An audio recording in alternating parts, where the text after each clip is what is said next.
Just want to make a positive success story video for once because most of what I have to share here is not really happy.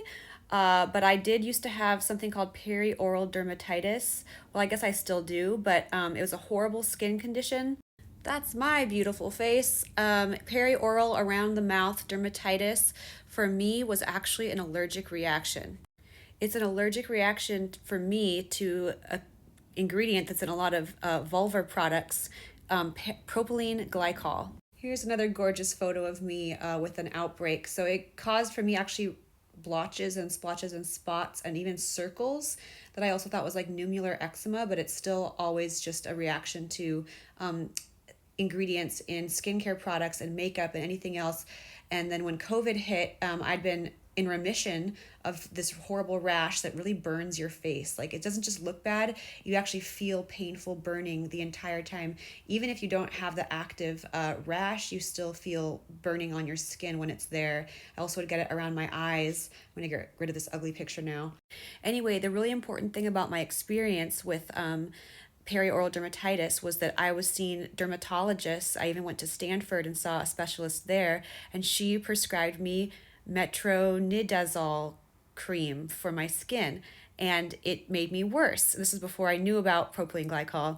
And I told her, hey, this cream isn't working, it's making me worse. And she said, keep using it for another 6 weeks. Guess what is one of the main ingredients in that gel? So at least the one I was using contained propylene glycol, methylparaben, and propylparaben. And you can see at the bottom of the screen here, Metrogel Vaginal. So this is also prescribed for people with BV. It contains propylene glycol and parabens. And if you watch my other videos, I talk about how those are known skin irritants. So again, why are gynecologists and dermatologists prescribing medications that contain known skin irritants to people that have skin irritation and skin irritation in their vulvovaginal area? People often ask me how I figured out that I was allergic to propylene glycol. The way I was able to figure out it was this specific ingredient was 10 years ago. I was randomly trying out a hookah vape pen for the first time, and there were only two ingredients. And I was doing like no contact of anything on my face. I was only using coconut oil, no makeup, no other products whatsoever to try to get rid of this horrible rash. And so I had gotten rid of it, and then I was using this vape thing, and the rash came back, and I looked at the ingredients in the vape juice, and it was just two ingredients, like the nicotine flavoring fragrance and then propylene glycol.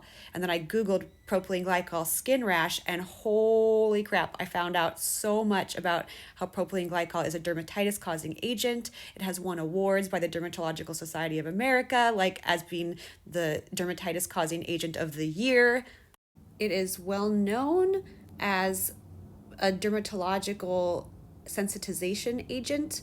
So anyway, just think about that the dermatologist at Stanford prescribed me a medication that contained the ingredient that was causing my rash. And then when I told her that the cream was making me worse, she told me to keep using it. And that cream, that ingredient itself was the entire problem. So ultimately, this is a success story, how I don't have to live with that anymore. When COVID came, the dermatitis came back because a lot of the paper masks and the N95 masks, they contain propylene glycol too. So I had the rash come again recently in recent years because of having to wear masks all the time. And, it's just crazy to me that this is not more well known, and that I had to find out on my own, and that the doctors, of course, didn't listen to me, and that this was like a real problem that I had. And I was kind of just told, well, we don't know what's causing it. We don't know what's wrong with you. Here, take this terrible stuff that doesn't help. It actually is the cause of the problem in the first place. And that was all I was given. And I had to basically figure out the entire issue on my own.